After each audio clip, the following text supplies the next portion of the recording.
ధన్యవాదాలు సార్. సభాధ్యక్షులు సుందర్రాజు యాదవ్ గారు, అలాగే ఇక్కడికి ఇచ్చేసినటువంటి నిర్వాహకులు, పెద్దలు, ముందు వరుసలో ఉన్నటువంటి బీసీ ఇంటలెక్చువల్స్ అందరికీ పేరు పేరున నమస్కారం. ఎందుకంటే అందరూ ఒకరిని మించిన ఒకరు వ్యక్తులు, అందరూ సమవుతులైన వ్యక్తులు ఉన్నారు కాబట్టి వరుసలన్నీ చూస్తూ ఉంటే ఎవరి పేరు కూడా ఉచ్చరించే పరిస్థితి లేదు. అందరికీ శిరస్సు ఉంచి నమస్కారం తెలియజేస్తా ఉన్నా. ఇవాళ నేను వాస్తవానికి కూడా నేను కనీసం ఇంతమంది అని వస్తారేమో అని అనుకోలే. ఇది మంది ఎక్కువనే అనిపిస్తుంది ఇంకా నాకు. ఎందుకంటే బీసీ మీటింగ్లు, బీసీ ఉద్యమాలు జరిగిన గతంలో చాలా చూసిన నేను. ఎక్కడ చూడు వీళ్ళు అంత జమగాకపోయేది. కానీ ఈ మధ్య కాలంలో ఓ నలుగురు కూర్చుంటే బీసీల మధ్య చర్చ అవుతా ఉంది, ఓ ఐదుగురు కూర్చుంటే బీసీల కథ ఏంది అనుకుంటున్నారు. సో ఈ రకంగా రకరకాలుగా చర్చలు జరుగుతూ ఉన్నాయంటే సో బీసీలో ఏదో మార్పు అయితే కనిపిస్తా ఉంది నాకు. ఖచ్చితంగా మార్పు వచ్చింది కాబట్టి ఇవాళ ఇంతమంది రాగలిగినాం. ఇక సుందర్రాజు అన్న చెప్పినట్టుగా తీన్మార్ మల్లన్న ఏం మాట్లాడతాడు బీసీల గురించి, ఎట్లా మాట్లాడతాడు, నేను అప్పుడు ఎట్లా మాట్లాడేదో ఇప్పుడు అట్లే మాట్లాడుతున్నా. నాలో ఏం మార్పు రాలే, కానీ బీసీల ఆలోచనలో మార్పు వచ్చింది. అదే కొత్త కనిపిస్తా ఉంది తప్ప ఇంకొకటి కాదు.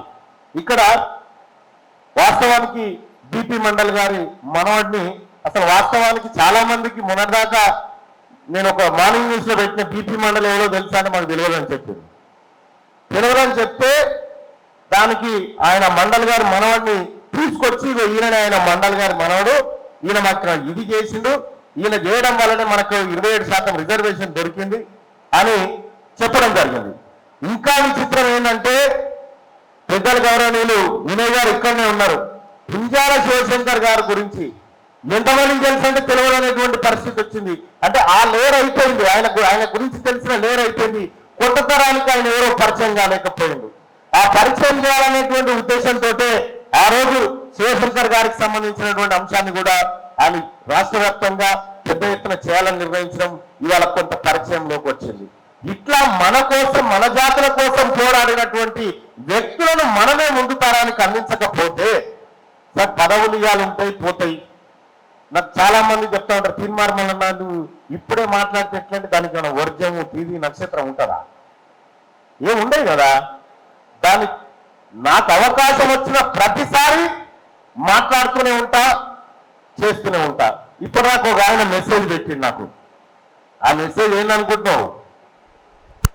నువ్వు బీసీల గురించి మాట్లాడితే తరిమి కొట్టి చంపేస్తావు అని పెట్టిండు ఒక ఆయన.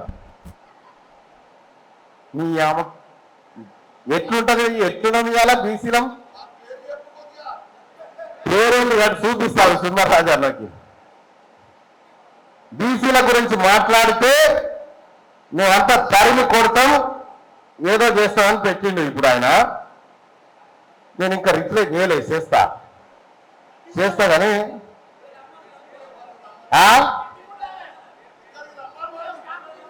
వాళ్ళు దమ్ముంటే నా ముంగడికి వచ్చారు మనం చూద్దాం అన్నమాట. దమ్ముంటే ఈడ మొన్న జరిగిన ఒక ఘటన చెప్తా. నేను ఒక మంత్రి గారి దగ్గరికి పోయినా, ప్రజెంట్ ప్రభుత్వంలోనే మంత్రి గారి దగ్గరికి పోతే మంత్రి గారితో మాట్లాడి బయటకు వచ్చిన రాగానే ఒక ఆయన సుదర్శన్ రెడ్డి అని వచ్చినాడు. ఆర్టీఓ అన్నట పోస్టింగ్ కావాలని వచ్చిన మంత్రి గారి దగ్గరికి. రాగానే మా ప్రత్యక్ష నినాలి సుదర్శన్ రెడ్డి అని ఒక ఆయన వచ్చాడు ఆర్టీఓ పోస్టింగ్ కోసం. మా మంత్రి గారి దగ్గరికి నేను ఆన్నే ఉన్నా. సార్ ఇట్లా నా పేరు సుదర్శన్ రెడ్డి, సో నాకు పోస్టింగ్ కావాలంటే వెంటనే ఓఎస్డీని పిలిచి ఇది ఇచ్చి చూసేసి మంచిగా పని చేసుకో అని చెప్పిండు. ఆ రోజు అయిపోయి వెళ్ళేసి వచ్చిన. ఇంకో రోజు పని ఉంటే పోయిన అదే మంత్రి గారి దగ్గరికి. పోగానే వెంకటయ్య అని ఓ డిఎస్పీ వచ్చింది. ఆడికి వెంకటయ్య పేరు, యూనిఫామ్ వేసుకొని వచ్చిండు. వెంకటయ్య అని కనిపిస్తుంది. ఇదే మంత్రి గారిని సార్ పోస్టింగ్ కావాలంటే నేను మంచోళ్ళని చూసుకొని పెట్టుకోమని కమిషనర్లకు, ఎస్పీలకు చెప్పేసినాం అని చెప్తా ఉన్నాడు. ఎంత వివక్ష, ఎంత కరుడు కట్టిన పైత్యం వాళ్ళలో ఉందంటే ఇలా తీన్మార్ మల్లన్నను నిజంగా ఈ వరంగల్ గడ్డకు నా బీసీ బిడ్డలందరికీ శిరస్సు వంచి మీ కాళ్ళు కడిగి నెత్తిలో చూసుకోవాలని నేను చెప్తా ఉన్నా. నన్ను గెలిపించారు, మీరందరూ కలిసి నన్ను గెలిపించరు. నాకు తెలుసు, నా గెలుపులో సుందరన్న పాత్ర ఏందో తెలుసు, నా వినయన్న పాత్ర ఏందో తెలుసు, నా వల్ల పాత్రలు ఏందో నాకు తెలుసు. మిత్రులారా, అందరి పాత్రలు తెలుసు నాకు. ఇలా నేను ఓపెన్గా చెప్తున్నా, ఓపెన్గా చెప్తే ధైర్యం దమ్ము మీకు లేకపోతే నేను చెప్తా ఉన్నా, మీ అందరి సలహా వల్లనే వాళ్ళంతా ఒకటై మూకుమ్మడిగా ఒక ఆయన విదేశాలకు పోయినటువంటి ఒక మంత్రి గారు కలెక్టర్ గారికి రిటర్నింగ్ ఆఫీసర్ ఫోన్ చేసి ఓడిపోయే అవకాశం ఏమన్నా ఉందా అని అడుగుతాడు. ఆయనే ఉన్నా, ఓడిపోయే అవకాశం ఏమన్నా ఉందా అని అడుగుతా ఉన్నారు. మీరు రాసి పెట్టుకోరి, మిత్తి అసలు చక్రవర్తి కలిపి మీరు వచ్చే ఎలక్షన్లో ఒక్కడు గెలవకుండా పాత్ర వెళ్ళకపోతే నా పేరు తీన్మార్ మల్లన్న గారు, ఒక్కడు కూడా గెలవనియా. మీరు అనుకుంటున్నారేమో ఇలా తీన్మార్ మల్లన్న మాట్లాడుతూ ఉంటే చాలా మంది ఓ కొత్త ఊపు, అరే పదవి వచ్చినా కూడా మాట్లాడుతున్నంటే నేను ఇంకా పైసబంధం కూడా స్టార్ట్ చేయలేదు, పైసబంధం కూడా స్టార్ట్ చేయలే. ఈ 42% రిజర్వేషన్ ఈ బీసీ బిడ్డలకు కల్పించకపోతే భూకంపం పుట్టిస్తా, ఇక్కడ తెలంగాణ రాష్ట్రంలో భూకంపం పుట్టిస్తా, రాసి పెట్టుకోండి. ఒక్కడు కూడా తిరగలేడు. మర్యాద కోసం చెప్తా ఉన్నాం, రాహుల్ గాంధీ గారు మాట ఇచ్చిండు, ఆయన మాట శిలాశాసనం అని భావిస్తా ఉన్నాం. కాబట్టి ఆ మాట కట్టుబడే 42% రిజర్వేషన్ అమలు చేయాల్సిందే, చేసి తీరాల్సిందే. ఇక రెండో విషయం, బీసీలకు కులగణన చేయమంటే మొన్న కుక్కల కుటుంబ నియంత్రణ ఆపరేషన్ అని పెట్టి రోజు ఎన్ని కుక్కలున్నాయి ఈ తెలంగాణ రాష్ట్రంలో, ఎన్ని కుక్కలున్నాయో లెక్కుంది ప్రభుత్వం తానా, ఎన్ని పందులున్నాయో లెక్కుంది. కానీ ఎంతమంది బీసీలు ఉన్నారో లెక్క లేరంట ప్రభుత్వం దగ్గర, లేరట. ఇదా లెక్క ఉంది, లెక్క లేక కాదు. నువ్వు మమ్మల్ని లెక్క పెడతావా లేకపోతే నేనే మిమ్మల్ని లెక్క పెట్టానా? నువ్వు మమ్మల్ని లెక్క పెడతావా లేకపోతే నేనే మిమ్మల్ని లెక్క పెట్టానా? చూసుకోరుగా. నేను వెనకట్లో లెక్క పెట్టినా ఒక కులాన్ని 7,200 ఇల్లే వీళ్ళు అని. ఇక పూరాగా చేస్తే మీరు పరేషాన్ అవుతారు. మీరు ఎంత అడ్డుకోవాలని చూసినా, ఎంత మోసం చేయాలని చూసినా, బీసీ ఉద్యమం ప్రారంభమైంది. ఇది ఆగే ఉద్యమం కాదు, ఆ దరికి చేరే ఉద్యమమే. ఇప్పుడు నేను చెప్తా ఉన్నారు ఆయన చంద్రశేఖరరావు గారు, ఆయన అంటుండే వచ్చేసారి మనమే ముఖ్యమంత్రి అని, ఇంకో ఆయన అంటుండే మరోసారి నేనే అని. అబ్ కీ బార్ బీసీ సర్కార్ ఓన్లీ. తెలంగాణలో రాబోతా ఉంది అబ్ కీ బార్ బీసీ సర్కార్. ఇప్పుడైనా చిరంజీవి సార్ చెప్పిండు ఒక నినాదం, బిచ్చగాల లెక్క కుల సంఘానికి 50 కోట్ల ఎంత అన్నావు, ఎంతనే 50 కోట్లు. తెలంగాణ రాష్ట్రంలో ముదిరాజు కార్పొరేషన్ పెడితే దానికో 50 కోట్లు పెడితే 20 లక్షల మంది నీ లెక్కల ప్రకారమే ఉన్నటువంటి ముదిరాజులకు డివైడెడ్ బై చేస్తే తలకొక్క 250 రూపాయలు వస్తుంది. ఇంకో బిర్యానీ ప్యాకెట్ కావాలంటే ఇంక 20 రూపాయలు కలపాలి మన వాళ్ళకు. ఇదా దీనికోసమేనా 9,200 కోట్లు బడ్జెట్ బీసీలకు పెట్టి అవమానిస్తుంటే ఊకున్నారేనా? అడగలే లేచి. దేనికోసం అడిగినా ఈ జాతుల కోసం మాట్లాడినా. ఇలా అడుగడుగునా బీసీలకు అవమానాలు జరుగుతున్న ప్రతిసారి నేను మాట్లాడుతా ఉన్నా. నేను ఒక రిప్రజెంటేషన్ తయారు చేసిన బీసీలకు సంబంధించి ముఖ్యమంత్రి గారికి కలిసిద్దామని. ఆడ చాలా మంది బీసీ ఎమ్మెల్యేలు వాళ్ళు వీళ్ళు ఉంటే రారిపై అందరం పోయి కలిసిస్తే పట్టుంటుంది అంటే, లేదన్నా నాది ఫైల్ ఉందని ఒక ఆయన, నాది ఆ ఫైల్ ఉందని ఇంకొక.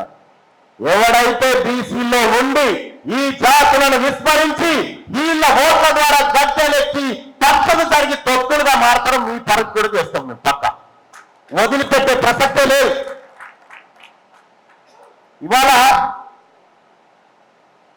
బీసీలకు సంబంధించి కుల సంఘాలు 50 కోట్లు, అవి మీరు తీసుకొని మీ దగ్గర ఉన్నది మాకి ఇస్తారా?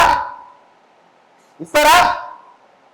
ఇవాళ బీసీలు పదవుల కోసం, పైరవుల కోసం ఇవాళ ముదిరాజులకు 50 కోట్ల రూపాయలు ఇస్తానా, ముదిరాజులో కాలువారం పూట మటన్ బంద్ చేస్తే 500 కోట్లు కమైతే 500 కోట్లు కమైతే ముదిరాజుల దగ్గర ఈ 500 కోట్లు ఇస్తే ఏ పదవి కొనుక్కొస్తావు? కొనుక్కరా ముదిరాజులకు. నువ్వు నవ్వుతున్నావు వినయ్ భాస్కర్ అన్న, నీ వల్ల 20 లక్షలు ఉన్నారు. నీవు నీ జాతులను నువ్వు ఎంతమంది ఉన్నావో చెప్పు. ఇగో చిరంజీవులు సార్ ఈ బుక్ అన్న పెట్టి చిరంజీవులు సార్ రాసిన చూడండి బుక్లా. నువ్వు మా లెక్కలు చెప్పమంటే చెప్పలేదా? ఇక మీ లెక్కలు రాసింది ఇలా. మీ లెక్కలు రాసి 1952 నుంచి రాసుకొచ్చింది 56 నుంచి. ఎవరెవరు ఎంతరా అంటే మన బీసీ ఎమ్మెల్యేలు ఎంతమంది, మన బీసీ కథ ఎంత, బీసీ లెక్క ఎంత, ఇది అత్యంత విలువైన పుస్తకం. దీంతో పాటు పుంజాల శివశంకర్ గారు రాసుకున్నటువంటి పుస్తకం ఒకటి ఉంది సోదరులారా, అది చదువుర్రి. మన కోసం ఎంత త్యాగం చేసిరో, వాళ్ళంతా ఎంత పోరాటం చేసిరో మీరు ఒక్కసారి అది చదవండి. వాళ్ళు లిటరేచర్ డెవలప్ చేయండి. నేను చిన్నరాజానికి చెప్తా ఉన్నా, ఈ వరంగల్ ఒక పెద్ద వారం ఏర్పాటు చేయండి. ఏమైతుందన్నా మహా అయితే తిన్మార్ వాళ్ళకు మళ్ళీ టీవీ ముంగడికి వస్తా అంతే, మళ్ళీ టీవీ ముంగడికి వస్తా అంతే కదా. కానీ తిన్మార్ వలన ఖాళీగా ఉంటే మీరు ప్రమాదంలో ఉన్నట్టే చూసుకోరు. తిరగని సభలు పెట్టుకొని మా ప్రజలను చైతన్యవంతం చేసుకొని, కానీ మీ తిన్మార్ మల్లన్న నాకు మెసేజ్లు పెట్టి తిన్మార్ మల్లన్న నువ్వు బీసీల గురించి మాట్లాడితే ఖబర్దార్ అంటే పండ పెట్టి కసరు కట్టకట్టు దొక్క బిడ్డలారు ఏమనుకుంటున్నారు? ఏం బీసీలు అంటే బిచ్చగాలు అనుకున్నారా? ఎవరి సొంతం ఎవరు బతారు రాష్ట్రంలో ఈ దేశంలో? ఇది బీసీల చదువు, బీసీల కన్నులతో నడుస్తున్న ప్రభుత్వాలు బీసీల బిచ్చ వేస్తారా? అసలైన బిచ్చగాళ్ళు కదా మీరు. అందుకోసమే సోదరులారా నేను చెప్తా ఉన్నా, ఇక్కడి నుంచి మా వినయాన్ని ఉన్నాడు, మా యాదవ్ సాబ్ ఉన్నాడు, మా అన్న సుందర్రాజు అని ఉన్నాడు, అందరు ఉన్నారు. తిన్మార్ మల్లన్న ఏ మీటింగ్ అయినా వస్తాడు, అది బీసీది అయితే రాదు, అది బీసీది అయితే రాదు. ఏ మీటింగ్ అయినా వస్తా, ఎందుకంటే ఏ పార్టీలో ఉన్నా బీసీ బిడ్డలు నాకు ఓట్లు వేశారు కాబట్టి వస్తా. ఇక రెండో విషయం,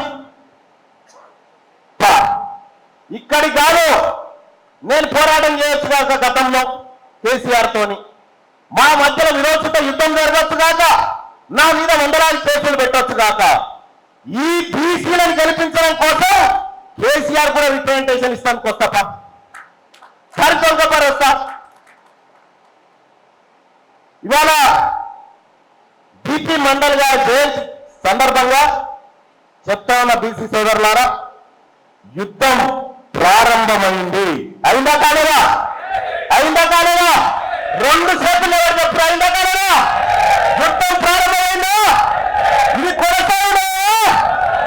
మీరు రాసి పెట్టుకొని ఈ యుద్ధంలో తిన్మార్ మల్లన్న అంతిమ యాత్ర రాకపోవచ్చు కానీ వదిలిపెట్టను. బీసీ రాజ్యం కోసం, బీసీల అధికారం కోసం తిన్మార్ మల్లన్న ఎప్పటికీ మీ అందరితో కలిసి ముందుకు నడుస్తారని చెప్పి తెలియజేస్తా ఉన్న సోదరులారా. ఇక్కడ ఎక్కడైనా ఇక ఒక ఆయన చెప్తాడు, మీరు బీసీలంతా ఏడ ఐక్యమవుతారా అంటే, మా ఐక్యత మాకు ఇచ్చిపెట్టరా భయ్, మీకెందుకు బాధ? మీకెందుకు బాధ? మీ బాధ ఏంది? వీళ్ళు ఐక్యం కావద్దని. మొన్న పాప టీఆర్ఎస్ పార్టీ మాజీ మంత్రి శ్రీనివాస్ గౌడ్ నేను అప్పుడు బాగా తీసులాడుకున్నాం. బీసీల మీటింగ్ అనగానే ఒకటైనా ఇలా కళ్ళు మంచి, మేమిద్దరం ఒకటైతే వాళ్ళ కళ్ళు మండే. మేము బీసీల కాపత వచ్చినప్పుడు ఒకటే పిల్లలమే, ఎన్నికలు ఉన్నప్పుడు మా పంచాయతీ మేము చూసుకుంటాం.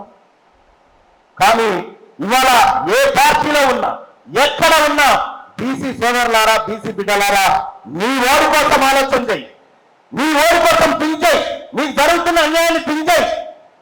ఎంత 60% బీసీలు ఈ రాష్ట్రంలో ఉంటే ఒక ఆయన అంటా ఉండు బీసీలకు మంత్రి పదవులు లేవంటే. ఇప్పుడు వచ్చే 6 బీసీలే, వచ్చే 6 బీసీలే చేశాను అంతే కదే. మిగిలిన 6 అయితే బీసీలేగా ఇప్పుడు రావాల్సిన 6. ఇప్పుడు రావాల్సిన 6 పదవులు బీసీలే.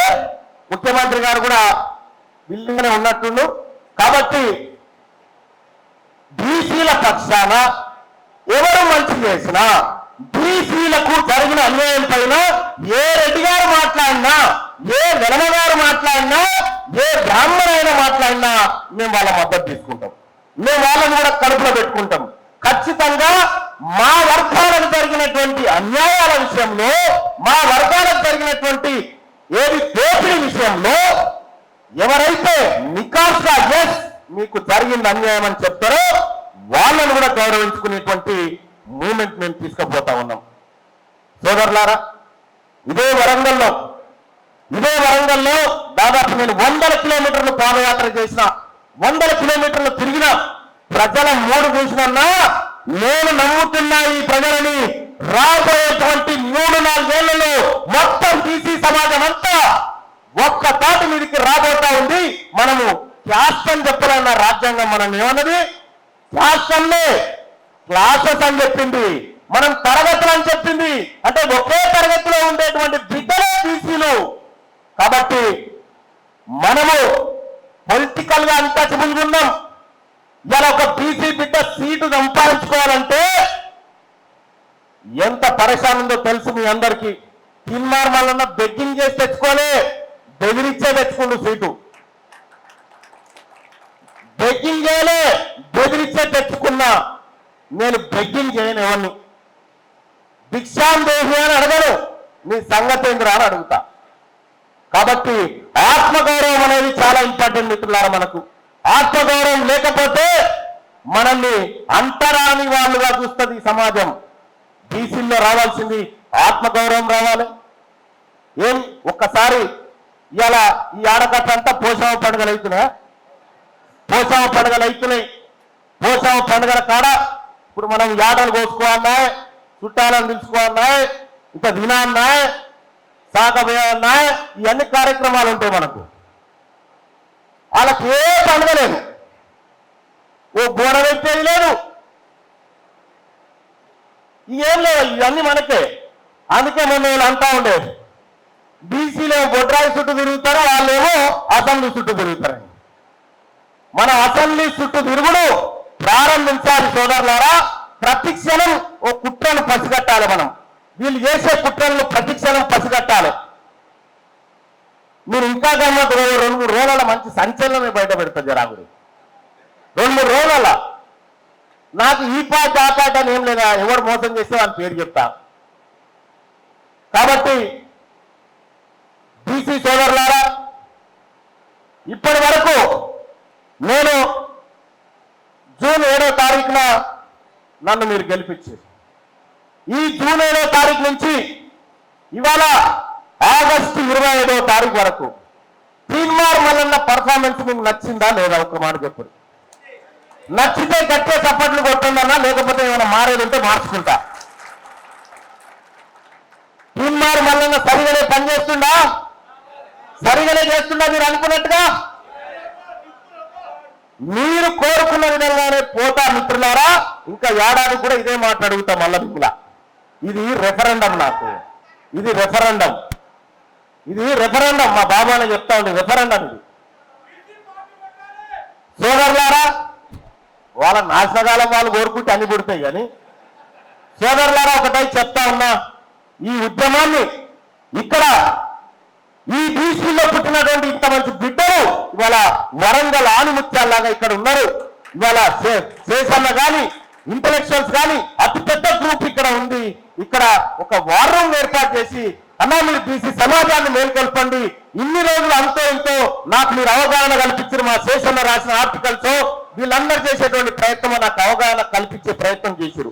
ఇంకా ఎక్కువ మందికి తీసుకుపోండి, ఇంకా ఎక్కువ మందికి ఈ ప్రయాణంలో భాగస్వామ్యం చేయాలని చెప్పి ప్రొఫెసర్లని అందరిని కూడా కోరుతా ఉన్నా. ఇక మన నినాదం ఒకటే, మన విధానం ఒకటే, అబ్కీ బార్ బీసీ సర్కార్. ఇక సార్ ఇప్పటిదాకా లెక్క రాసింది 11,458 రోజులు రెడ్డిలు మనల్ని పరిపాలించారు. ఇక్కడ ఇవాళ తోటి 11,458 రోజులు రెడ్లు మనల్ని పరిపాలించిన రోజులు ఇవన్నీ. ఇక దాంట్లో మళ్ళీ కమ్మలు గిమ్మలు తీసేసిన, కొన్ని కమ్మలు మర్రేస్తే ఇక ఇది ఉన్న లెక్క. ఈ 11,458 రోజులలో ఒక్కరోజు తీసేయలేడు, ఒక్కరోజు కూడా లేడు. కనీసం అడ్డేటైనా ఓటు ఇవ్వాలి, ఇన్ఛార్జి ఉన్నమాట ఆ ఇన్ఛార్జి కూడా లేదు. ఇదాని కోసం కదా కొట్లాట. 2,91,000 కోట్ల బడ్జెట్ లో మన వాటా ఏంటంటే 9,200 కోట్లు మన వాటానట. ఇది బీసీలకు వస్తే తలా రూపాయి పావుల రాదు, తలా రూపాయి పావుల రాదు.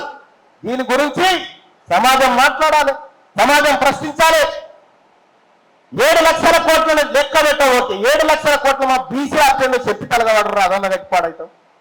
బీసీల అత్యంలో చెప్పురు పని, బీసీల వాటా ఎంతో చెప్తలేరు. మా నెత్తి మీద ఎంత అప్పుందో చెప్పురు ఈ బీసీల మీద, అట్లన్నా చూస్తాం. కానీ ఒకటైతే సత్యం ప్రజలారా, ఈ పుస్తకాల సాక్షిగా, బీపీ మండల్ సాక్షిగా, ఇక్కడున్న పెద్దల సాక్షిగా చెప్తా ఉన్నా, ఈ పోరాటం చివరి దశకు తీసుకుపోయి తీర్థం. ఈ విజయంలో మీ అందరు భాగస్వామ్యులు కావాలి. మీ బీసీలంతా అసెంబ్లీలో కలకలు వేయాలి. బీసీలంతా ఎక్కడ చూసినా బీసీ సమాజం మేలుకొని పనిచేయాలి. దానికి మీరంతా కూడా, సరే మనకు 1,00,000 పార్టీలు ఉండొచ్చు కాక, నేను రాజకృష్ణాలనే చెప్పిన, నీకు బీసీలు కావాలన్నా సీఎం కావాలన్నా అంటే నాకు బీసీలే కావాలి, నాకు రేవంత్ రెడ్డి గారు వద్దు బీసీలే కావాలని చెప్పిన. ఇప్పుడు చెప్తా ఉన్నా, నాకు కావలసింది బీసీలే, నాకు కావలసింది బీసీలే, బీసీలే కుండ బట్టలు కూడా చెప్తా ఉన్నా. రేపటి నుంచి వాయనంటాడు మళ్ళా నాకు కథం చేస్తాం చంపేస్తామని, కానీ గంట ముందు మీ దుకాణం బంద్ చేస్తాను నేను చచ్చిపోయాము కదా. సోదరులారా, మనం ఎవరికి శత్రువులం కాదు, మనం ఎవరిని వ్యతిరేకిస్తలేం. ఇలా ఈడబ్ల్యూఎస్ కోట మొత్తం తెలంగాణ రాష్ట్రంలో సమగ్ర కుటుంబ సర్వే లెక్కల ప్రకారం ఓసీల జనాభా 6.98% ఉంటే అందులో ఈడబ్ల్యూఎస్ కి ఎలిజిబుల్ ఉన్నటువంటి వాళ్ళు 1.5%. 1.5% ఉన్నటువంటి వాళ్ళకి 10% రిజర్వేషన్, 15% ఉంటే ఎస్సీలకు 15 ఫుల్ రిజర్వేషన్. పాపం ఎస్టీ సోదరులకు కూడా ఫుల్ రిజర్వేషన్ వాళ్ళకి దక్కాల్సిందే కాదంటేం, ఎందుకంటే వెనకబడ్డారు కాబట్టి. కానీ 1.5% ఉన్న వాళ్ళకు 10, 60% ఉన్నవారికి 27%. ఇదేనా సామాజిక న్యాయం? ఇది సామాజిక అన్యాయం అని ఇలా చిరంజీవి సార్ ఆర్టికల్ రాశాడు దాని మీద కాదా. ఇలా ఏడబ్ల్యూ ఎగ్జామ్లోనే మొన్న చెప్పిన 250 మార్కులు వచ్చినటువంటి 50 ఎకరాలు ఉన్నటువంటి ఓసీ వాళ్ళ పిల్లకే ఉద్యోగం వస్తుంది. పాపం ఎస్సీలో ఉన్నటువంటి బిడ్డకు 280 మార్కులు వచ్చినా రాలే. ఎవరి దాని మీద ఎవరు బతుకుతా ఉన్నారు? బీపీ మండల్ గారు ఆయన పడ్డటువంటి శ్రమ, ఆయన మండల్ కమిషన్ వేసుకొని తిరుగుతా ఉంటే ఈ భారతీయ జనతా పార్టీలు కమండల్ యాత్ర పెట్టి రామ మందిరాన్ని ఆడే బాబ్రీ మసీదును గులగొట్టి మన ఉద్యమాన్ని అంతా డైవర్ట్ చేసి పారేసారు.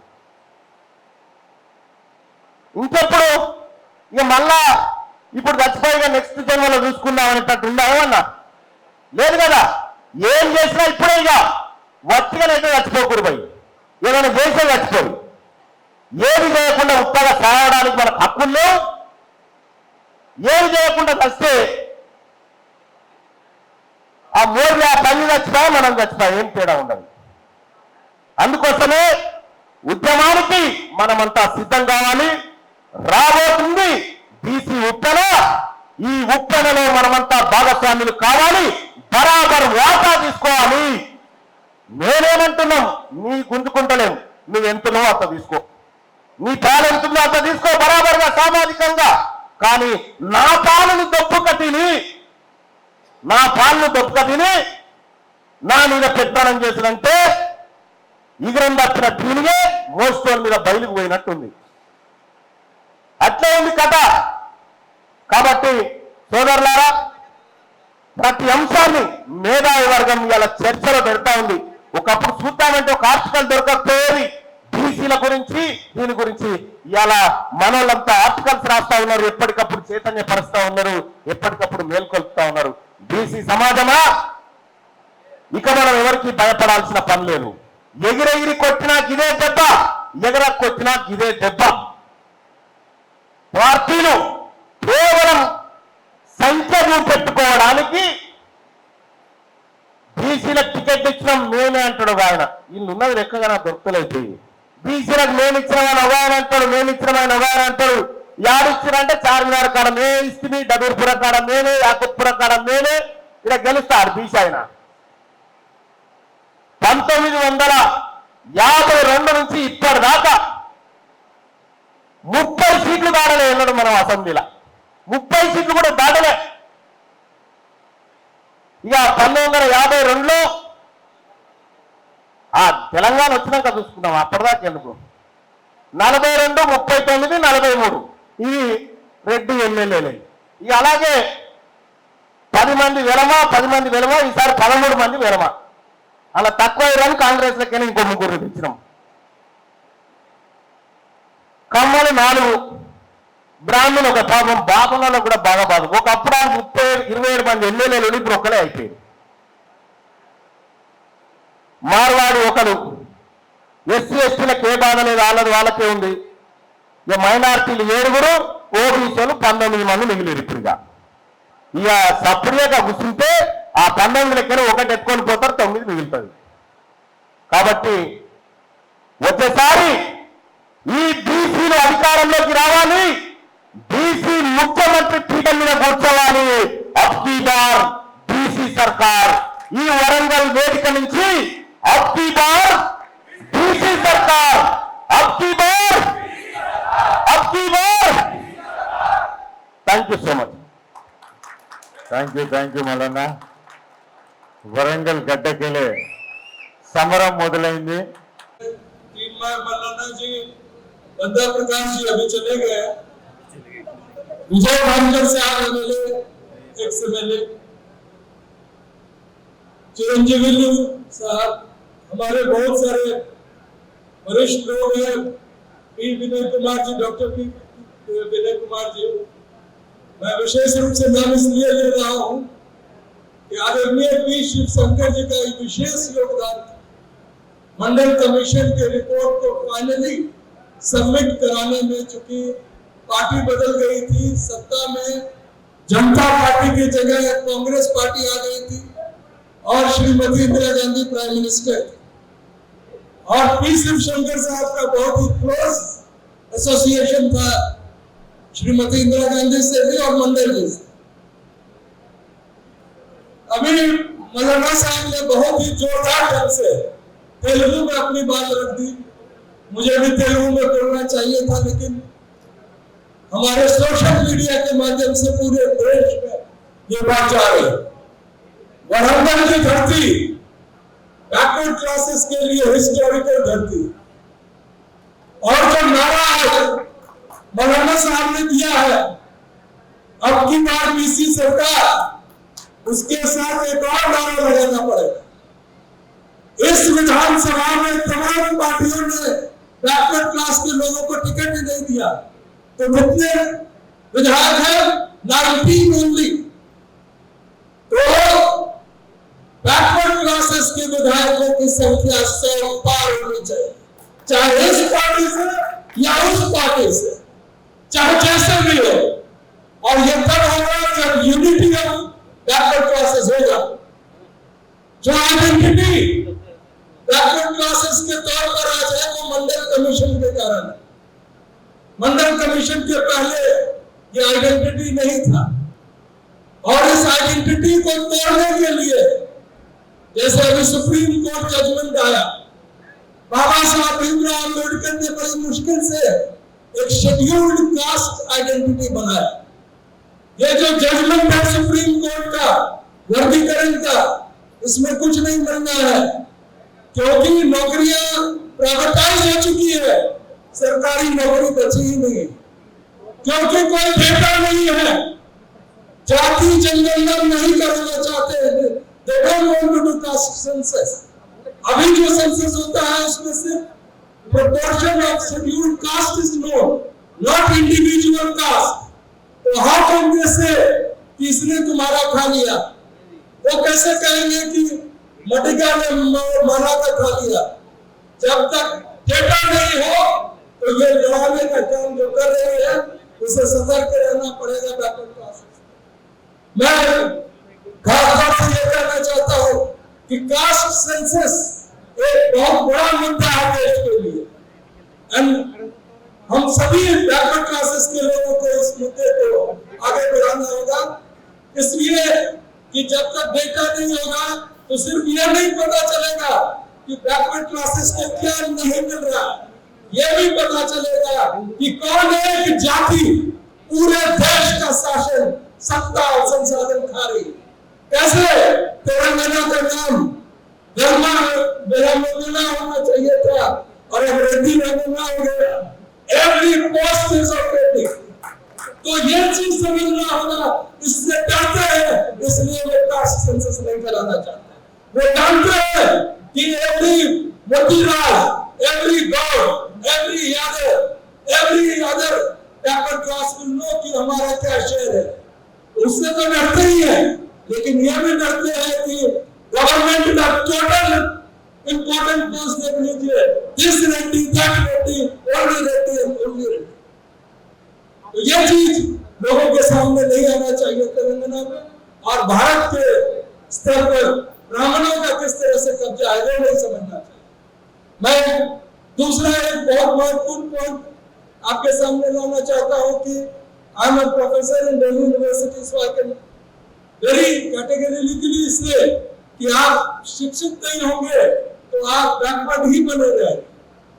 और शिक्षा को रोकने के लिए, गवर्नमेंट स्पॉन्सर्ड एजुकेशन को खत्म करने के लिए गवर्नमेंट ने सभी ग्रांट्स बंद कर दिए हैं। आपने न्यूज़पेपर में पढ़ा होगा, JNU has decided to sell its property. The best university in this country, 2-3 universities are in that, JNU, Delhi University. इसके सारे प्रॉपर्टीज बेच रहे हैं, कौन करेगा? अडानी कर लेगा, और फिर आप अडानी के फीस दीजिएगा, आपके बच्चे तो फीस नहीं दे पाएंगे।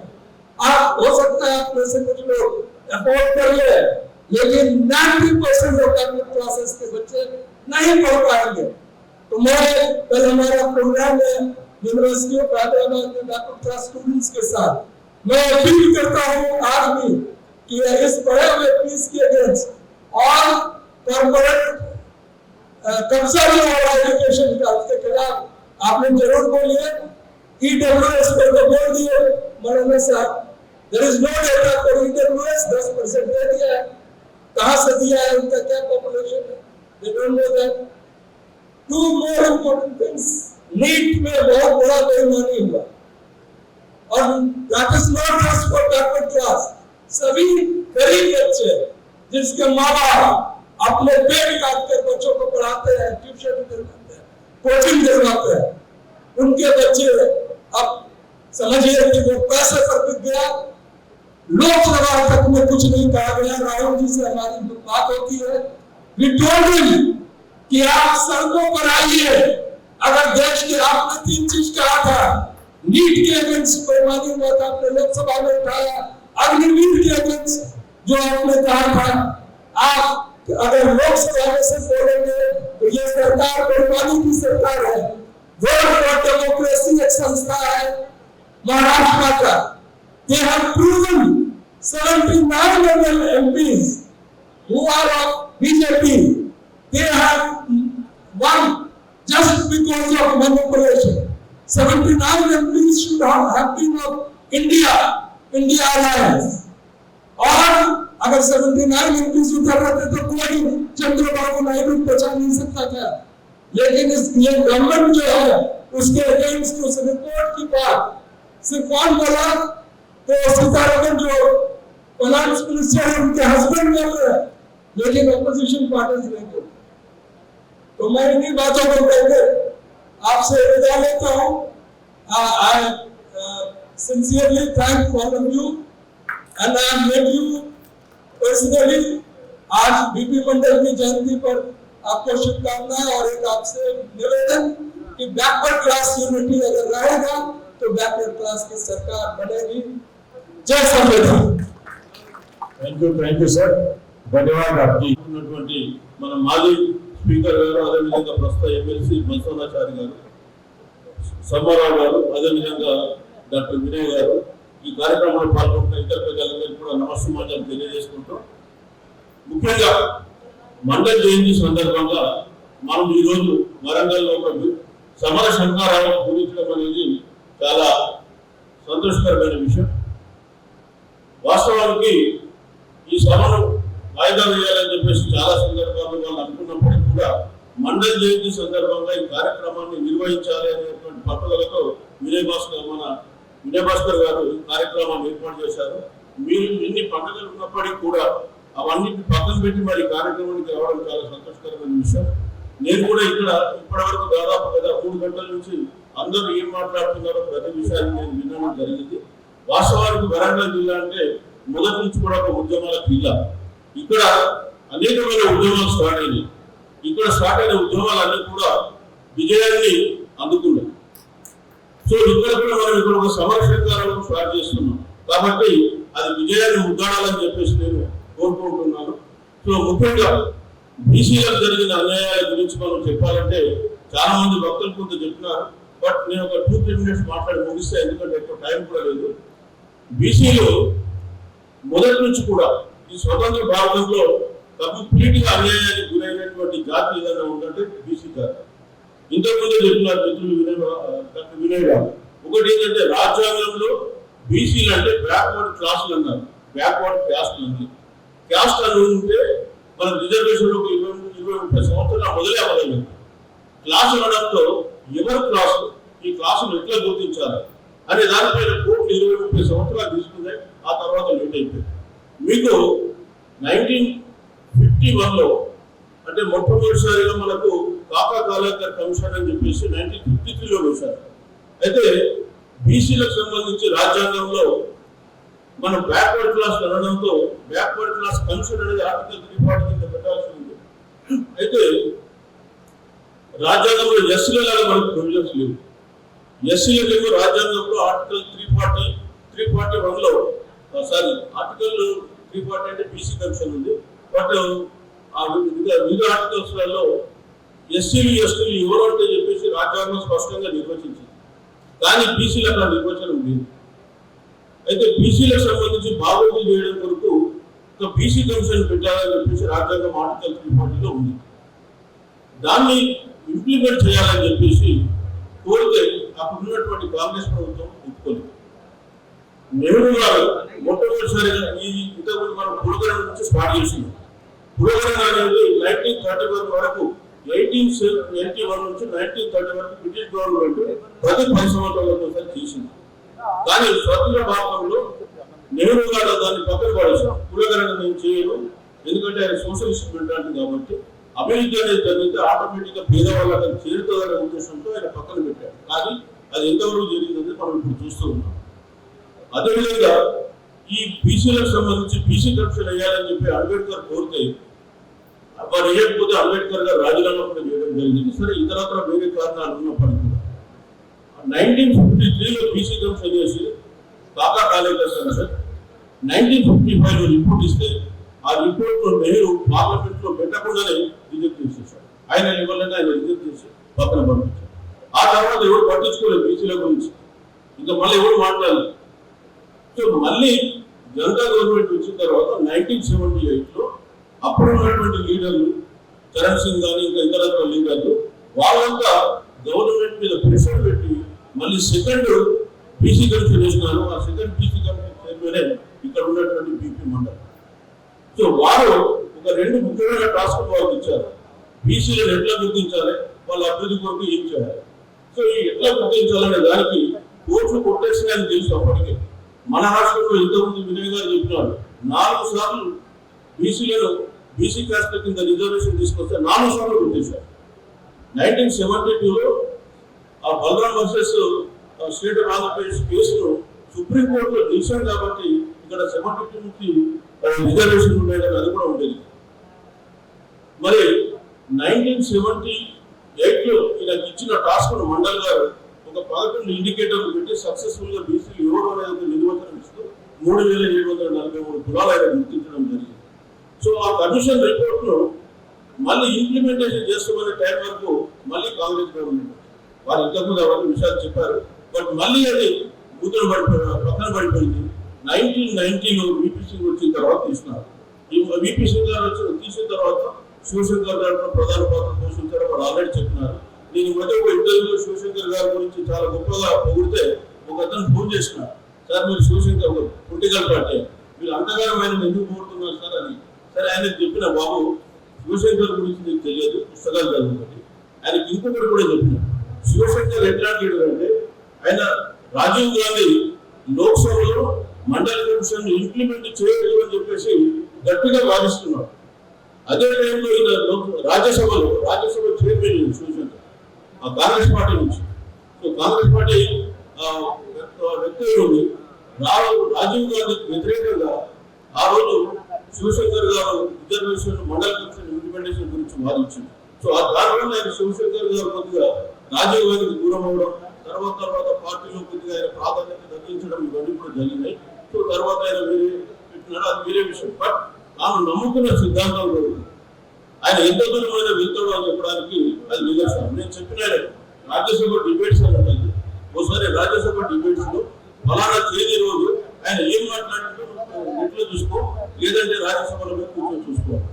40 పేజీలు ఉంది శివశంకర్ గారి డిస్కషన్ రాజ్యసభ డిబేట్ లో. నాకు ఎగ్జాక్ట్లీ తెలుసు 1990 అక్టోబర్ 1 to 2 డేట్. సో అదే శివశంకర్ గారు ఆర్గ్యూ చేసుకున్నటువంటి విధానం. కాబట్టి మనము చాలా మంది ఏంటంటే బీసీ నాయకుల గురించి అవగాహన లేదు, మనం నేర్చుకోవాల్సిన అవసరం ఉంది. అదేవిధంగా బీసీ భావజాలం అనేది పెంపొందించుకోవాలి. బీసీలు అనే వాళ్ళు ఇప్పటి వరకు అందరినీ జెండా పోస్తున్నారు, కానీ తమకంటూ ఒక ఎజెండా లేకుండా పోయినారు. నేను ఎప్పుడు అదే విషయం చెప్తూ ఉంటాను. స్వాతంత్రం రాకనే ముందు కూడా, అంటే మనం ఇక్కడ నైజాం స్టేట్ లో ఉన్నాం. నైజాం స్టేట్ లో ఉన్నప్పుడు నైజాం వ్యతిరేకంగా పోరాటం చేసి అమలైనటువంటి వాళ్ళు బీసీ. ఇదే వరంగల్ జిల్లాలో, జనగామ జిల్లాలో గొడ్డుకుమరాయ కావచ్చు, చాకలయ్య కావచ్చు, వీళ్ళందరూ కూడా నైజాంకు వ్యతిరేకంగా పోరాటం చేస్తున్నారు. అదేవిధంగా మనము స్వాతంత్రం అంటే మనకు నైజాం నుంచి విముక్తి పొంది ఇండియన్ యూనియన్ లో లీనమైన తర్వాత మళ్ళీ ఇక్కడ ముల్కి నాన్ ముల్కి ఉద్యమం ఆద్యుడు ఎవరంటే ఇక్కడ జయశంకర్. సో మళ్ళీ 69లో తొలి దశ తెలంగాణ ఉద్యమం, మలి దశ తెలంగాణ ఉద్యమం, ఇవన్నీ తర్వాత మావోయిస్టులు ఇవన్నీ కూడా వరంగల్ జిల్లా విజ్ఞప్తి చేసింది. మరి ఇక్కడ వరంగల్ జిల్లా చైతన్యవంతమైన జిల్లా కాబట్టి ఖచ్చితంగా ఇక్కడ నుంచి మనం స్టార్ట్ చేస్తే బాగుంటుందనే ఉద్దేశంతో ఈ రోజు ఇక్కడ వచ్చేసి మరి బీసీలు ఏ విధంగా వెనుకబడి ఉన్నారో వాళ్ళని చైతన్యం చేయాలని, వాళ్ళని యాక్టివిజం రావాలని చెప్పేసి పెడుతున్నాం. ముఖ్యంగా ఈ మధ్య కాలంలో మేము హైదరాబాద్ లో కూడా ఒక రాజకృష్ణ హోటల్లో ఒక మీటింగ్ పెట్టినాం. ఆ మీటింగ్ ద్వారా కూడా చాలా మంది చైతన్యవంతమైన ఈరోజు రాష్ట్రం అంతా కూడా బీసీలు ఉద్యమాలను విస్తరింప చేస్తూ ఉన్నారు. మరి రాబోయే కాలంలో ఇదంతా కూడా మనకు ఒక రిజర్వేషన్ పెంపని కాదు. వాస్తవానికి ఇంతకుముందు కూడా నేను ఈ రోజు కూడా ఒక ఆర్టికల్ వచ్చింది, ఇదెక్కడి సామాజిక న్యాయం. ఇదెక్కడి సామాజిక న్యాయం ఎందుకు చెప్తున్నానంటే, సమగ్ర కుటుంబ సర్వే చేసుకోండి రాష్ట్రంలో.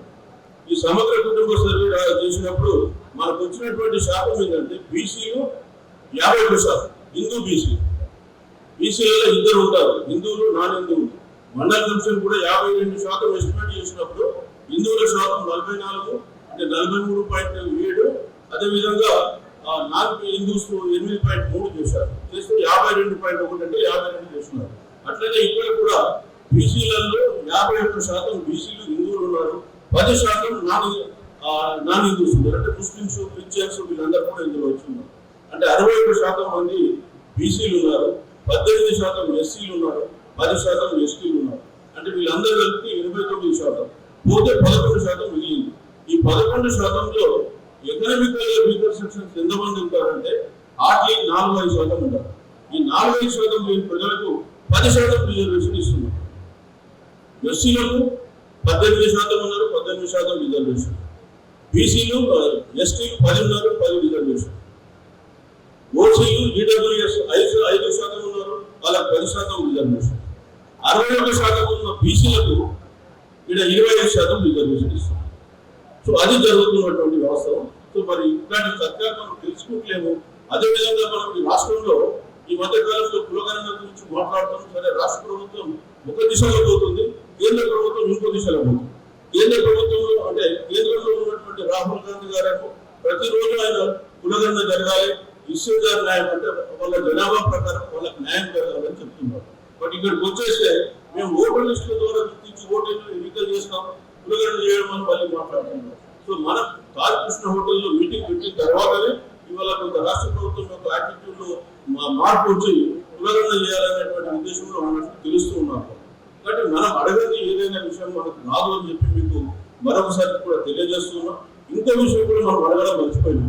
రాహుల్ గాంధీ గారు కూడా మీరు చెప్పేది ఏంటంటే సూటి ప్రశ్న, మీరు దేశవ్యాప్తంగా సామాజిక న్యాయాన్ని మాట్లాడినప్పుడు మీరు పాలిస్తున్న రాష్ట్రంలో తెలంగాణలో కూడా ఏం సామాజిక న్యాయం జరుగుతుందో మీరు తెలుసుకోవాల్సిన అవసరం ఉంది.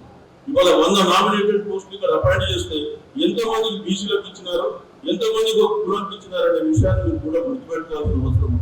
ఎందుకంటే అందరి నోట్లో అందరూ భావం ఉంది, కానీ ఎవరు బయట చెప్పలేకపోతుంది. ఎందుకంటే భయం.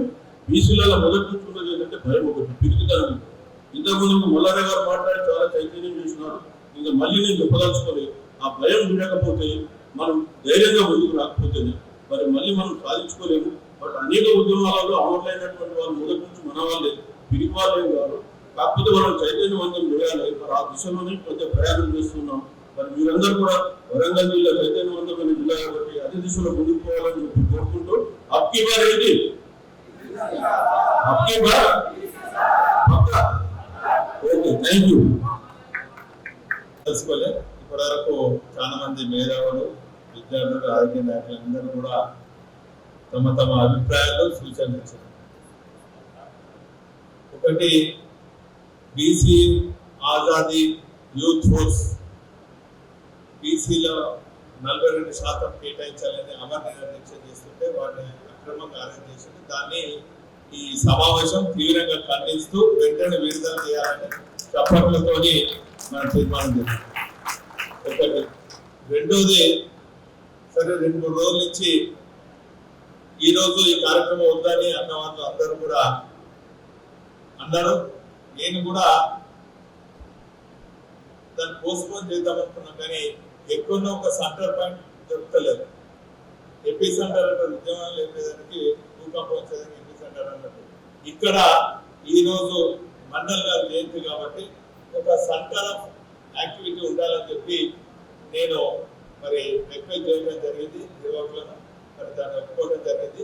మరి ఇంతమంది ప్రతి ఒక్కరు కూడా అన్ని వాళ్ళలో వస్తారు. మా ఇంటి ముందు కూడా పోషణ ఉంది, మేము కూడా పోషణ కాబట్టి మరి ఇన్ని కార్యక్రమాలను, దైవిక కార్యక్రమాలను కూడా పోస్ట్పోన్ చేసి వచ్చినందుకు మీ అందరికి కూడా కృతజ్ఞతలు. హైదరాబాద్ నుంచి వచ్చినటువంటి అనేక మంది, వినయన చిరంజీవి గారు, మరి బీపీ మండల్ గారు, సూరజ్ మండల్ గారు, అదేవిధంగా ఎంఎల్సీ గారు, వీళ్ళందరూ కూడా పెద్ద పెద్ద వాళ్ళు వచ్చింది. వాళ్ళందరూ కూడా ఈ సభ కృతజ్ఞత తెలియజేసుకుంటూ, నా రిక్వెస్ట్ ఏంటంటే ఇంకా చాలా మంది మరి మాట్లాడేది ఉండదు. నా రిక్వెస్ట్ ఏంటంటే నాకు ఉన్నటువంటి ఈ ఉద్యమం స్ప్రెడ్ చేయాలనే ఆలోచనతో మీ అందరు కూడా విజ్ఞప్తి చేస్తున్నా. ఇదేదో వినయ భాస్కర్, సుందర్ గారు, సంబంధాన్ని ఎవరు నిర్వహించడం, భాస్కర్ ఎవరు నిర్వహించడం కాదు. దయచేసి మీకు ఉన్నటువంటి ఆలోచనలతోని ఎవరికి వారు చేయాలి. ఉదాహరణకు మా క్రాంతి ఉన్నాడా, క్రాంతి మొన్న ఒక ఆలోచనతో ముందుకు వచ్చింది. మరి ఒక చైతన్య రథం తీద్దామన్నా, చైతన్య యాత్ర చేద్దామన్నా, అది 100 మంది ఉంటారా, 10 మంది ఉంటారా?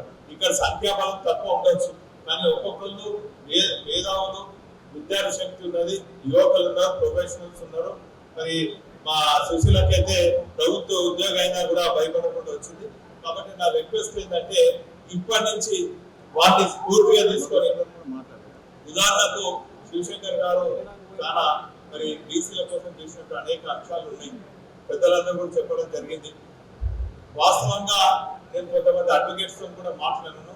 బీసీ లాడ్జ్ ఫోరం ఆధ్వర్యంలో ఒకరోజు వారి కార్యక్రమం నిర్వహించడం జరుగుతుంది. ఈ తీరుగా మనం ఎక్కడ పోవాలి, అక్కడ డివైడ్ అయ్యి కులాల వారిగా అనుకోండి, లేకుంటే విద్యార్థి సంఘం అనుకోండి, యువజన సంఘం అనుకోండి, లేక ఆల్ పార్టీ, మా మదర్లను రిక్వెస్ట్ చేస్తున్నా. దయచేసి అన్ని పార్టీలో ఉన్నటువంటి ఎమ్మెల్సీలు, ఎమ్మెల్యే, ప్రజాప్రతినిధులను వీళ్ళందరూ కూడా పిలవాలని కూడా ఇది చేస్తూ, మరి ఇప్పుడే పెద్దలు చిరంజీవి గారు చెప్పడం జరిగింది.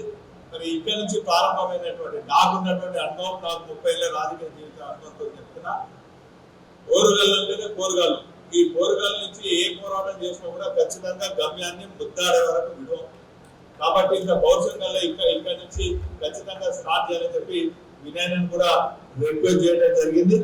మరి ఇది ఇంతటితోనే ఆగకుండా ప్రతి నెలకు ఒకసారి, గతంలో కూడా మరి ఎక్కువ ఒక సెంటర్ ఫోర్స్ ఉండాలని చెప్పి మరి పెద్దలు కొన్ని ప్రొఫెసర్ మురళీ మనోహర్ సార్ ఆధ్వర్యంలో ఏబిసిడి అని పెట్టినాము. భాస్కర్ అన్న కూడా తెలుసు. మరి academy of backward classes and empowerment అనేది, డెవలప్మెంట్ అండ్ ఎంపవర్మెంట్ అనేది ఒక ఆర్గనైజేషన్ పెట్టి మరి సెంటర్ పాయింట్ గా పూలే గారి, సావిత్రిబాయి పూలే గారి విగ్రహాల స్థాపనను ప్రారంభించాలని చెప్పి కేయూలో మరి స్టార్ట్ చేసి కొన్ని మండలాలతో పాటు సారన్న గారు బీసీ మినిస్టర్ ఉన్నప్పుడు ముగ్గురులో పెట్టడం జరిగింది. నా రిక్వెస్ట్ మీ అందరితో ఆమోదిస్తే మనం కూడా ఎక్కడో ఒక సెంటర్ పాయింట్ కావాలి. కాబట్టి మరి మండల్ గారి విగ్రహం మరి ట్రై సిటీస్ లో మరి కాజ్పేట్ నుంచి ప్రారంభమవుతుంది కాబట్టి ఇది స్వాగత తోరణం లాంటిది. కాబట్టి మరి ఎక్కడో ఒక దగ్గర ఖచ్చితంగా లీగల్ సతీష్ గారు ఉన్నారు, కార్పొరేటర్స్ అందరితో కూడా మాట్లాడి కౌన్సిల్ లో తీర్మానం చేసి మరి విగ్రహ ప్రతిష్ట కోసము ఒక కార్యక్రమం తీసుకున్నట్లయితే దాని చుట్టూ ఒక యాక్టివిటీ అవుతుందని చెప్పి తెలియజేసుకుంటూ, దయచేసి ఇంత యోగ్యత ఉన్నటువంటి మీ అందరూ కూడా పేరు పైన కృతజ్ఞతలు. చాలా ఆర్గనైజేషన్స్ వచ్చినాయి. అరెస్ట్ అయినటువంటి మన మిత్రులు భక్తుల సిద్ధేశ్వర్ గారు, నరేంద్ర గారు, సంజీవ్ నేత గారు, అశోక్ గారు, లలిత గారు, దాస లలిత గారు, పటేల్ వనజ గారు, దాస సురేష్ గారు, లక్ష్మణ్ గారు, రూప్ సాగర్ గారు, కుమార్ గారు, వీరిని వెంటనే విడుదల చేయాలని చెప్పి ఈ సభ తీర్మానం చేస్తూ, మేము కూడా ఖచ్చితంగా సిటీలో ఉన్నటువంటి పోలీస్ అధికారులతో మాట్లాడతాం, అన్ని పార్టీల ప్రజాప్రతినిధులతో కూడా మాట్లాడతామని తెలియజేసుకుంటూ, మరి ఆలస్యమైనప్పటికీ కూడా ఇంత మంది ఉన్నందుకు మీ అందరూ కూడా కృతజ్ఞతలు. దయచేసి అందరూ భోజనం చేసి వెళ్ళాలని మరి ప్రెస్ మిత్రులకు కూడా ప్రత్యేకంగా ధన్యవాదాలు. దయచేసి అందరూ కవర్ చేయాలని కోరుకుంటున్నాను. సోదరుడు సుందర్ రాజు గారు గౌరవనీయులు ఇలాంటి కార్యక్రమానికి విచ్చేసినటువంటి డాక్టర్ వినయ్ గారికి, ప్రొఫెసర్ విజయ్ బాబు గారికి, సంపారావు గారికి, చిరంజీవి గారికి, తమ్ముడు వినయ్ భాస్కర్ గారికి, రాజయ్య యాదవ్ గారికి, మా ఆడబిడ్డలకు, అన్నదమ్ములకు, వేదిక పైనటువంటి పెద్దలందరికీ హృదయపూర్వకమైనటువంటి నమస్కారాలు తెలియజేస్తూ, రాజకీయాల్లో ఉన్నటువంటి మాలాంటి వాళ్ళు ఎదుర్కొంటున్నటువంటి సమస్యలు మీరందరూ కూడా తెలిసినవే. ఈరోజు నాకు ఆశ్చర్యం కలుగుతా ఉన్నది. ఈ మధ్య కాలంలో బీసీల సమావేశానికి అనేక సందర్భాల్లో హాజరైనటువంటి క్రమంలో అసలు మనం ఇచ్చే వాళ్ళమా, అడుక్కునే వాళ్ళమా అనేటువంటి ఒక ప్రశ్న నన్ను వేధిస్తా ఉంది. గౌరవనీయ చిరంజీవి గారితో ఇందాక నేను ఈ తెలంగాణ సమాజంలో లేదా భారతదేశంలో ఉన్నటువంటి కులాల సంఖ్యలు ఎట్లున్నాయి అని అంటే, చిరంజీవి గారు చెప్పింది బీసీలు 54-55%, ఎస్సీల పర్సెంటేజ్ ఇంత, ఎస్టీల పర్సెంటేజ్ ఇంత, మైనారిటీల పర్సెంటేజ్ ఇంత. నా రిక్వెస్ట్ మీ అందరితో ఏంటంటే, తెలంగాణ సమాజంలో ఉన్నటువంటి ఆధిపత్య కులాలేవో మనకు తెలుసు. ఈ ఆధిపత్య కులాలన్నిటి సంఖ్య కలిపిన మనం అనేటువంటి ఎస్సీ కానీ, మనం అనేటువంటి ఎస్టీ కానీ, మనం అనేటువంటి బీసీ కానీ, మనం అనేటువంటి మైనారిటీ సంఖ్యకు సమానంగా లేనటువంటి విషయం మనం అందరం కూడా గ్రహిస్తున్నటువంటి వాస్తవం. నేను గడిచిన 40 సంవత్సరాలుగా రాజకీయాల్లో ఉన్న ఈ రాష్ట్ర చట్టసభల విషయాన్ని కనుక ఒక్కసారి సింహావలోకనం చేస్తే ఈ 4 ఆధిపత్య కులాలు లేనటువంటి చట్టసభను నేను చూడలేదు. ఇక్కడ కొన్ని కులాలు వాళ్ళ జనాభాతో చూస్తే అనేక రెట్లు ఎక్కువ ప్రాతినిధ్యం వహిస్తా ఉన్నారు. ఈడ ఒక విషయాన్ని మనం కూడా గణంలోకి తీసుకోవాలి. మన దగ్గర కూడా 4-5 కులాలకు చట్టసభలో ప్రాతినిధ్యం ఉన్నది. కానీ ఆ కులాలకు కూడా వాళ్ళ జనాభా దామాషా ప్రకారంగా చూస్తే ఏ రోజు కూడా చట్టసభలో ఆ కులాలకు కూడా వాళ్ళ కులానికి సంబంధించినటువంటి ప్రాతినిధ్య స్థాయి లేదు. మరి ఇటువంటి కులాలు ఎవరైతే మన పరంగా ఉన్నతులు కొంత ప్రాతినిధ్యంతో కొనసాగుతున్నటువంటి కులాలు ఉన్నాయో అవి మిగతా బీసీ కులాలకు కూడా విశ్వాసం కలిగించి నడిపించడంలో క్రియాశీలమైనటువంటి పాత్ర పోషించాలనేటువంటి విషయాన్ని ఈరోజు నేను సభ దృష్టికి తీసుకొస్తామన్నా. మీ అందరికీ మనందరికీ కూడా తెలుసు, స్వర్గీయ జయశంకర్ గారు నేను వారి విద్యార్థిని. అనేక సందర్భాల్లో తెలంగాణ విషయంలో వారి దగ్గరికి పోతే ఎవరు వచ్చినా కూడా తెలంగాణ అంశం మాట్లాడకుండా ఉండేటటువంటి వాడు కాదు. ఆయన స్వయంగా ఆయన మాటల్లోనే అన్నమాట, ఎవరు ఏమైనా జీవితం మొత్తం బ్రతుకున్నంత వరకు ఈ నినాదాన్ని ప్రజాబాహుల్యంలో తీసుకుపోతూనే ఉంటారు. ఏదో ఒక సందర్భం వచ్చి ఒక నాయకుడు లేదా ఒక సమూహం ఖచ్చితంగా దీన్ని టేక్ ఓవర్ చేసి తెలంగాణను సాకారం చేస్తుంది అనేటువంటి మాట వారు అనేటువంటి విషయం కూడా మనకు తెలుసు. అదేవిధంగా ఇవాళ బీసీలు నాకు తెలిసైతే గతంలో ఉన్నటువంటి పరిస్థితి కంటే తప్పకుండా బీసీలలో అంతర్మదనం మొదలైంది. మేము ఇంత సంఖ్యలో ఉన్నప్పటికీ అన్ని రకాలుగా అన్యాయానికి, అవమానానికి, అణచివేతకు గురవుతున్నటువంటి రియలైజేషన్ నడుస్తున్నటువంటి తరుణంలో ఉన్నాం. కాబట్టి మనం ఎంత సీరియస్ గా జయశంకర్ గారు చెప్పినట్టు కంటిన్యూస్ గా దీన్ని కనుక ప్రజాక్షేత్రంలోకి తీసుకుపోతే ఖచ్చితంగా విజయం సాధించి తీరుతాం. వరంగల్ జిల్లాలో తెలంగాణ ప్రాంతానికి ఒక దశను నిర్దేశించేటువంటి స్థాయి ఉన్నటువంటి జిల్లా వరంగల్ జిల్లా. కాబట్టి వరంగల్ జిల్లా బీసీ నాయకత్వం మీద లేదా హైదరాబాద్ లో ఉండి మనం గైడ్ చేసేటువంటి నాయకుల మీద మనం ఒక డైరెక్షన్ ఇవ్వాల్సినటువంటి అవసరం ఉంది అనే విషయాన్ని మనం చేస్తా ఉన్నాం. ఇదే సందర్భంగా నా ప్రత్యక్ష అనుభవాన్ని కూడా మీతో పాల్పంచుకోవాలి. నేను 2018లో స్పీకర్ గా ఉండి ఎమ్మెల్యేగా పోటీ చేసిన.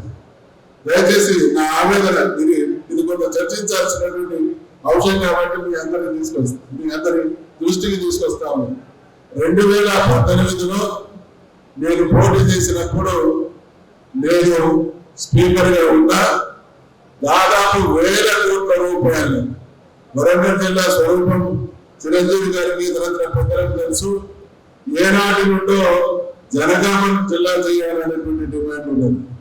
ఏనాటి నుండో అక్కడ మంచిర్యాలను జిల్లా చేయాలనే డిమాండ్ ఉన్నది.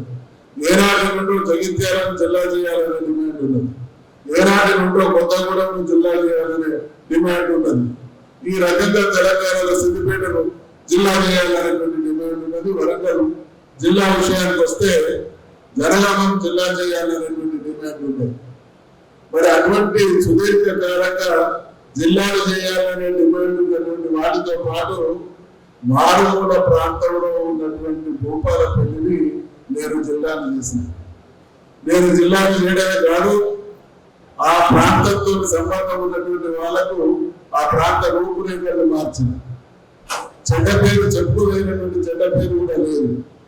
కానీ నా మీద 3 అగ్రకులస్తులు పోటీ చేస్తే, నేను కూడా పోటీ చేస్తే, 4 పోటీ చేస్తే గెలిచాయన ఒక ఓసి, 2వ స్థానంలో ఉన్నది ఒక ఓసి, 3వ స్థానంలో మాత్రం మనుషులు. ఏం జరిగింది అంటే నేను బీసీలకు దగ్గర కాలేదా, లేదా బీసీలు మనుషులుగా జాతి కంటే ఇంకొక అగ్రకులస్తుడు గెలిస్తే బెటర్ అనేటువంటి భావనకు వచ్చిందా అనేది నాకు అర్థం కాని శేష ప్రశ్న. అందుకనే ఇక్కడ బీసీ సమాజంలో ఉన్నటువంటి అన్ని కులాలు కూడా ఒకటే. మనమంతా బాధితులమే. మన వర్గ ప్రయోజనం అంటే మనకు సంబంధించినటువంటి వాళ్ళని గెలిపించుకోవాలి, వాళ్ళకి చేరువై మన సమస్యలు పరిష్కరించుకోవాలనేటువంటి చైతన్యం రావాల్సినటువంటి అవసరం ఉంది అనేటువంటి విషయాన్ని మనం చేస్తా ఉన్నాం. మరి నాకంటే కూడా అనుభవం కలిగినటువంటి పెద్దలు ఉన్నారు. ఈ 75 సంవత్సరాల స్వతంత్ర భారతదేశంలో రాజ్యాధికారం కానీ డబ్బు కానీ కొన్ని కులాల చేతుల్లో కేంద్రీకృతమైంది. డ్రైవర్ అంతా కూడా ఆమె పోతా ఉన్నది. మనలాంటి పెద్దలు శివశంకర్ గారు ఉన్నారు, ఆయనకు అవకాశం వచ్చిండు ఆయన పూర్వపాత పథకం ద్వారా. అప్పుడప్పుడు మన ఈ వర్గాల్లో కూడా కొందరు వ్యక్తులు ఎవరో ఒకరు తలుపుకుంటున్నారు, మాయమవుతున్నారు. కానీ శాశ్వతంగా ఈ వర్గాలు శాసించే స్థితిలో కానీ ఇచ్చేటువంటి స్థితికి ఎదగకపోవడానికి కారణం మన వర్గాలకు మన పట్ల నమ్మకం లేకపోవడమా, లేక ఐక్యత లేకపోవడం అనేటువంటిది ప్రధానమైనటువంటి విషయాలు. కాబట్టి మనం ఇక్కడ జరిగేటువంటి ఇక్కడ ఈ రోజు సమావేశమైనటువంటి మనమందరం కూడా కొంత ఎలైట్ సెక్షన్, మనకు బీసీలో జరుగుతున్నటువంటి అన్యాయాలు తెలుసు కాబట్టి స్పందిస్తా ఉన్నాం. కానీ గ్రామీణ ప్రాంతాల్లో అటువంటి వాతావరణం లేదు. గ్రామీణ ప్రాంతాల్లో ఇంకా పరిస్థితిని అర్థం చేసుకుని స్పందించేటువంటి స్థాయి పరిపక్వత లేదా ఆ స్థాయి అవగాహన వాళ్ళకి కలగడం లేదు. కాబట్టి గ్రామీణ స్థాయికి పోయి గ్రామం గురిగా మనం కదిలించకపోతే అనుకున్నటువంటి ఫలితం రావడం కూడా అంత సులభం కాదు. కాబట్టి ఈ రోజు చేసినటువంటి ఇటువంటి కార్యక్రమాల ద్వారా జిల్లా స్థాయిలో లేదా తెలంగాణ స్థాయిలో ఒక స్టీరింగ్ కమిటీని అన్ని కులాలకు సంబంధించినటువంటి వాళ్ళను జిల్లా స్థాయి మండల స్థాయి ఏర్పాటు చేసి మండల స్థాయి వరకు కూడా పెద్ద నాయకులు పోవడం ద్వారా ఆ ప్రజల్లో చైతన్యం తీసుకురావడం ద్వారా మనం అనుకున్నటువంటి లక్ష్యాలను సాధించగలుగుతాం. కాబట్టి ఈ మధ్యకాలంలో అంటే మన రాష్ట్రాలు మనకు స్వాతంత్రం వచ్చిన తర్వాత ఇప్పటికి జరిగినటువంటి పరిణామక్రమంలో ఆధిపత్య కులాలు గ్రామాల్లో ఉన్నటువంటి ఇతర కులాల మధ్య వీళ్ళ నాయకత్వాన్ని మాత్రమే అందరూ స్వీకరించాలి తప్ప ఆ కులాల వాళ్ళు ఒకరి ముందుకు వస్తే ఇంకొకరిని పోటీకి పెట్టి వాళ్ళలో వాళ్ళకు ఈ కులం ఆయన రాకూడదు, పటేల్ అయినా పడలేదు కానీ ఈ కుల పైన రావద్దు అనుకునేటువంటి ఒక వాతావరణం తయారు చేయాలని ఉన్నది. కాబట్టి ఈ కులాలలో ఎవరికైనా అవకాశాలు వస్తే మిగతా వాళ్ళు సహకరించలేనటువంటి పరిస్థితి ఈనాటికి కూడా కొనసాగుతా ఉన్నది. కాబట్టి దయచేసి ఆ స్థితి నుంచి బయటపడాలి అంటే కాస్త వాతావరణం ప్రజల బాహుల్యంలో మార్పు కనబడుతున్నటువంటి ఈ సదవకాశాన్ని సద్వినియోగం చేసుకొని మన కార్యాచరణ కనుక నిరాకారంగా నిర్విరామంగా ప్రజాక్షేత్రంలోకి తీసుకుపోగలిగితే తప్పకుండా సఫలీకృతం అవుతాం. కాబట్టి ఆ రకమైనటువంటి కార్యాచరణ రూపొందించండి. నేను కూడా మనస్ఫూర్తిగా మీలో అన్ని విధాలుగా కలిసి పనిచేస్తాననే విషయాన్ని మనం చేసుకుంటూ జై తెలంగాణ, అబ్కి బార్ చిరంజీవి గారి స్లోగన్ అబ్కి బార్